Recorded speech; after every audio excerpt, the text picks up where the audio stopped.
Hello guys, kali ni aku nak tunjukkan pula TDS meter keluaran Go Endo. Ni TDS meternya, kecil, senang dibawa ke mana-mana. Dan yang paling penting, ia tak tenggelam lah kalau terjatuh dalam air. Cara nak guna senang je, buka dia punya cap, rendam dalam sampel korang dan tekan on. Maka keluarlah bacaannya. Okay, TDS meter ni didatangi dengan satu naskah user guide dan juga calibration certificate lah. Menandakan meter korang tepat. Didatangkan juga dengan calibration solution. So, setiap kali korang nak guna, pastikan alat ni sentiasa tepat lah. Nak tahu ianya tepat, sentiasalah calibrate. Okay, macam mana nak calibrate? Mari aku ajar korang. Cara nak calibrate tak susah pun, senang je untuk alat ni. Okay, first of all, buka dulu dia punya cap, kemudian tekan on.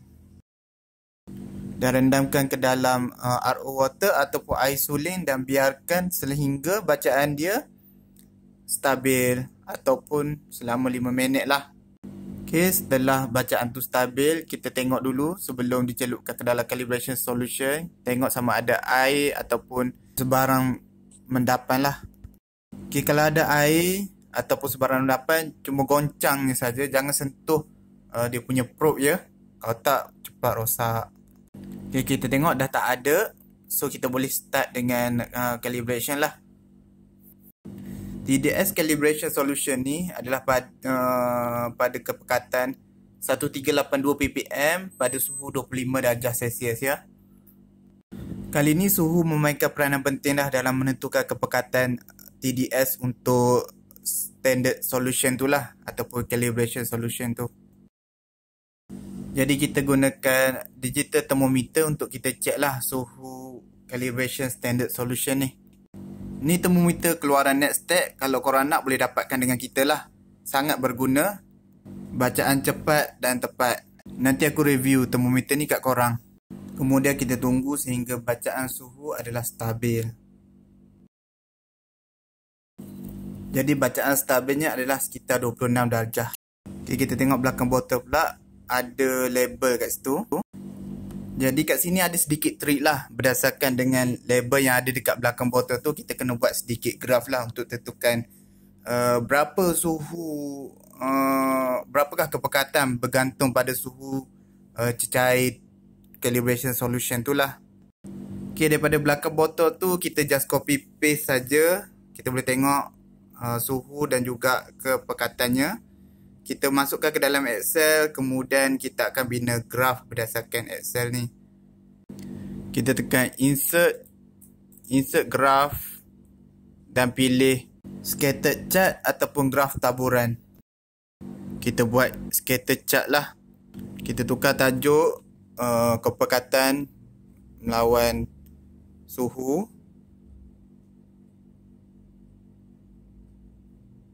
Dan kita akan tambah fungsi fx pada graf tersebut. Kita buang line yang serabut tu. Dan wallah, kat sini kita ada nampak lah dia punya equation untuk graf tersebut. Yang kita ambil tu y bersamaan dengan 25.385x tambah 749.1. Kat sini boleh kita tengok lah. Tu dia equation dia. Daripada situ kita akan create lah satu table yang mana bila kita masukkan suhu, maka kepekatan TDS tu akan auto generate keluar. So sama-sama kita lihat dulu. Okay, kat sini saya tulis y bersama dengan 25.385x tambah dengan 749.1. Okay, S itu adalah suhu. Manakala Y itu adalah concentration TDS dalam bentuk ppm. Okay, daripada tu kita just copy paste saja. Perkara yang constant ni kita copy paste saja dan suhu tu kita boleh ambil daripada atas tadilah. Sebelum tu kita akan create equation 25.385 akan didarab dengan suhu dan ditambah dengan nilai constant. Okey, kita boleh dapat kat situ lah. Daripada suhu pula kita boleh copy paste direct lah daripada rajah kat atas tadi. Okey, kat situ kita boleh nampak lah dia punya suhu dan juga concentration. Bila kita copy paste, kita nampak lah dia punya kepekatan untuk suhu yang kita nak tu lah.